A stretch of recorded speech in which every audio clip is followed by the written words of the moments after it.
Hello, I'm your host for A Livelihood. I'm Karma Kitaj, and I wanted to ask you a question. If you got in the mail today an invitation from your granddaughter who was having one of those destination weddings that people are having these days, and was going to be in Hawaii, you really wanted to bring a frail older relative with you, your mother, your grandmother, but you were a little hesitant about it because you didn't know how that person was going to handle such a trip. So what would you do? Well, we're going to talk today to someone who has her own business where she travels with people just like this. So welcome, Penny. Thank you. We have Penny Besmond from Pen Pal Travel, right? That's right. Yeah. And you tell us your tagline? Your travel dreams made possible. Okay, Pen Pal Travel, your travel dreams made possible. Right. Yes. So this is a wonderful idea for your business that you've been doing now for a while. So I'd like to talk to you about how, what you do and what kinds of people you think are good candidates for your service. Okay. Well, this service came into being because I felt there was a need for someone to take care of people who had a need or a desire to travel but couldn't manage it on their own. Mm-hmm. And so I will go with them, take care of all the arrangements, stay with them for the duration of a trip, mm-hmm. Bring them safely home. I can also do one-way transfers, say for perhaps people who are moving to Florida or to Arizona and need a one-way person to help them on a flight. Yeah. So all kinds of things. Yeah.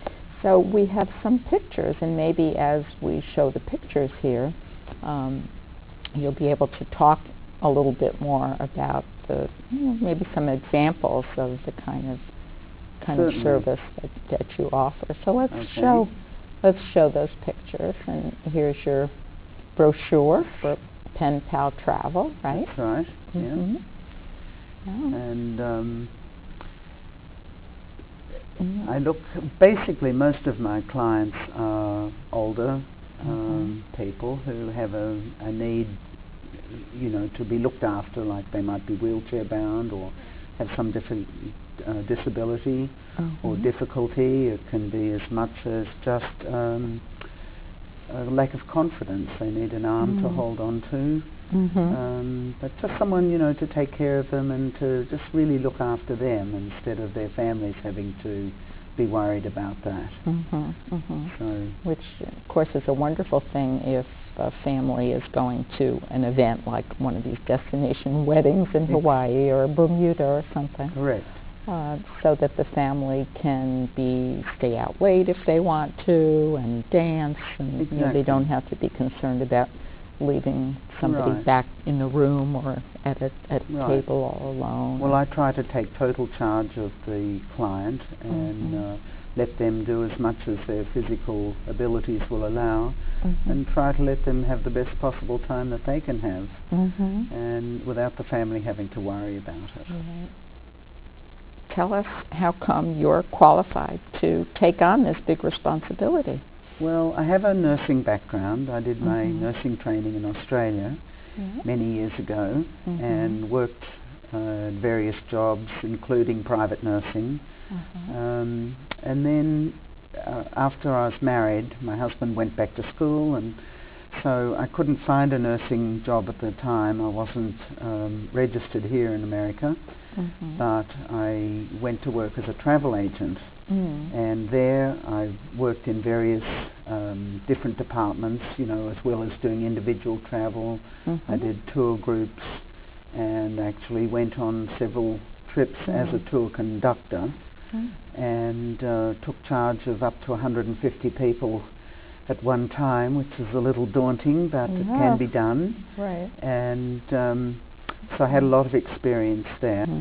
And then I had a bit of a change in my marriage a few years ago, and so this idea came about through discussions with friends in Australia actually, and they thought there was such a need for a service like that. You know, why wasn't anyone doing something? So the thought kept kind of festering, if it were, and finally it hit on me that I would go ahead and do my EMT training and get my EMT certification, and hopefully that would give some credibility to me as being able to look after people, and also brushed up my emergency care skills and giving people a chance to sort of go and feel comfortable that I was able to handle any situation.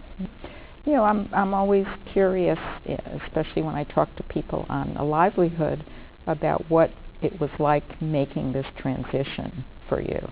Do you recall back a few years, you know, what was going on with you? You know, how did you start to think about, well, what am I going to do next? Well, I think this question came up when my marriage sort of came apart a bit. Like a lot of women, you know, they sort of lose themselves a bit in their marriage, particularly raising, you know, with a lot of children, bringing them up, and you sort of put everybody else first, and you kind of take the leftovers. You have 4 children that you raised. Right, so I raised 4 sons.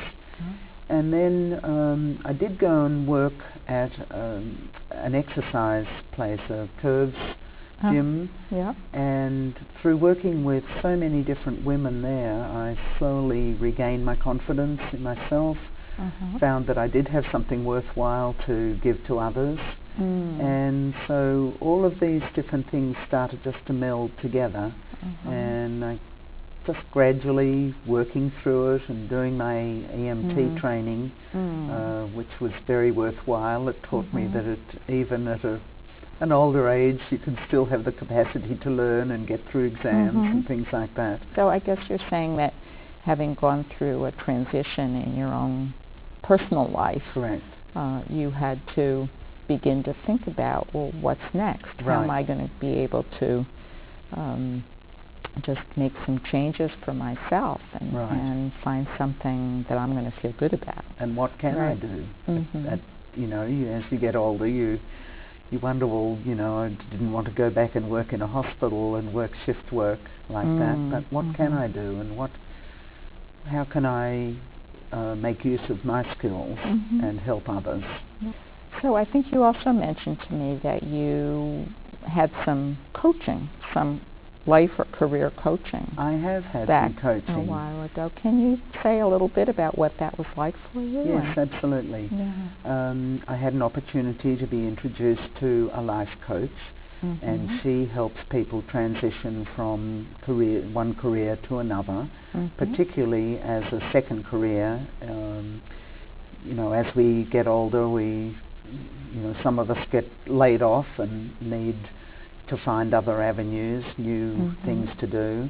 And so she was very helpful in helping to point me in a direction and giving me tasks to accomplish each week, so that it kept me on track and kept me moving forward.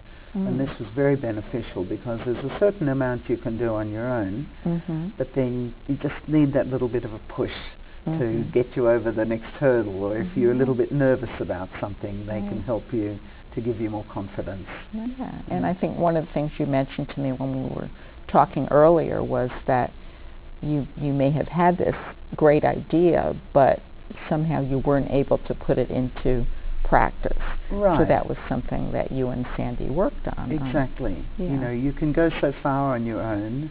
You know, I had a lot of ideas. I put most of the content of my brochure and my advertising at the time, you know, I had come up with all of that. But it's just kind of just getting over the next hurdle, really getting in and starting to go out and meet people and talking with others and trying to get your idea across. Well, I imagine it sounds like maybe your next step here in this process, as you say, it's a process, but it sounds like the next step is to figure out who your market is and where they are. Correct. You know, where you can have the opportunity to sit down as we are now, face to face, and to introduce your service, right. and even to introduce the idea right. of, gee, maybe I could take my grandmother along, right. or my husband along, even though he or she might not be so facile about getting around. Right. Yeah. Yeah. So we're going to have to stop, but I've enjoyed getting to know you more and to know more about pen pal travel. Thank you so much for having me on the show. I appreciate your coming here from Connecticut. Thank you.